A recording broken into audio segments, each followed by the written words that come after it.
ఓం శ్రీ పెద్దమ్మ తల్లి జ్యోతిషాలయం. గురూజీ అఘోరతాంత్రిక విద్యతో స్త్రీ పురుష వశీకరణం చేస్తున్నారు. భార్యాభర్తల సమస్యలు, ఆరోగ్య సమస్యలు, కుటుంబ సమస్యలు, విద్య, ఉద్యోగం, ప్రేమ సమస్యలు, ఎటువంటి సమస్యకైనా పరిష్కారం చూపబడును. ఎక్కడెక్కడో జ్యోతిష్యం చెప్పించుకొని నిరాశ చెందియున్నారా? ఒకసారి గురువు గారిని సంప్రదించండి. గ్యారంటీగా మీకు అన్ని సమస్యలకు పరిష్కారం చేస్తున్నారు. Phone number 9121226920. ఈ రోజున ఖచ్చితంగా కన్యా రాశి జాతకులు ఈ నిజం విని తట్టుకోలేరు. ఏమిటి ఆ నిజం? ఏం జరగబోతుంది? ఎటువంటి ఫలితాలు వీరికి గోచర రీత్యా కలగబోతున్నాయి? అన్ని వివరాలు వీడియోలో తెలుసుకుందాము. వీడియో మీకు నచ్చితే ఒక చిన్న లైక్ అయితే చేసి మమ్మల్ని సపోర్ట్ చేయండి. ఇక ఆలస్యం లేకుండా వీడియోలోకి వచ్చేద్దాము. మధ్యాహ్నం 1:30 దాటాక చంద్రుడు అష్టమ స్థానంలోకి ప్రవేశించి రాహు కుజుల దృష్టి తాకుతుంది. మీ జీవితంలో ఇది గూఢ విషయాల బహిరంగంగా భావించబడుతుంది. ముఖ్యంగా మీ వ్యక్తిగత జీవితంలో నమ్మకంపై ఒక పెద్ద గాయం మోపబడుతుంది. మీరు ఆశించిన వారి నుంచి గట్టిగానే దెబ్బ తగలొచ్చు. మీరు నమ్మిన వ్యక్తి మీరు ఊహించని ప్రవర్తన చేస్తారు.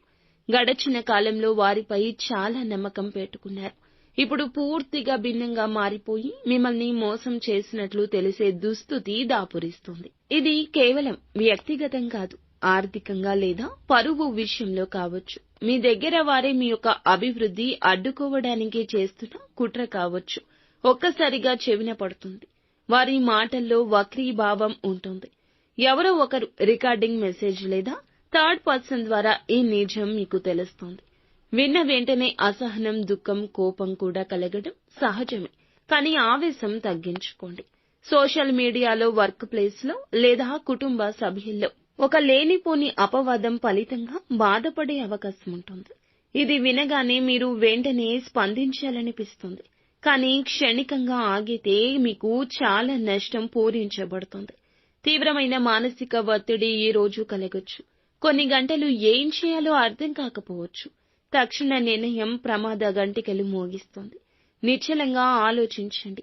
నమ్మిన వ్యక్తితో మాటల్లో గౌరవం ఉండాలి. ప్రతి విషయానికి వెంటనే స్పందించొద్దు. దెబ్బతిన్న వాటి నుంచి ఆ గుండెతో తీసుకునే నిర్ణయాలు సాధారణంగా పశ్చాత్తాపాన్ని కలగచేస్తాయి. మీ దగ్గర ఉన్న వివరాలు గోప్యంగా ఉంచండి. నిజం తెలుసుకున్నా కూడా వాటిని బయట పెట్టొద్దు. ఇందులకు ఆధారంగా భవిష్యత్తుకు సంబంధించి నిర్ణయం తీసుకోవడం, మీ శాంతి కాపాడుకోవడం మీ లక్ష్యం. మీ మేధస్సును ఉపయోగించి ఆ వ్యక్తికి ఎలా దూరంగా ఉండాలో ప్రణాళిక చేసుకోండి. ఓం శ్రీ హనుమతే నమః ఈ యొక్క మంత్రాన్ని కష్టం కలిగిన ప్రతిసారి, బాధ కలిగిన ప్రతిసారి బాధాతప్త హృదయంతో 21 సార్లు జపించండి. ఖచ్చితంగా హనుమంతుని అనుగ్రహం కలుగుతుంది. మానసిక స్థైర్యం కలుగుతుంది. మీ జేబులో ఈ రోజున ఒక నిమ్మకాయను పెట్టుకుని వెళ్ళండి. మీకు ఉన్న దృష్టి పోతుంది. మీకు మనసు ప్రశాంతంగా మారుతుంది. అంతా మంచి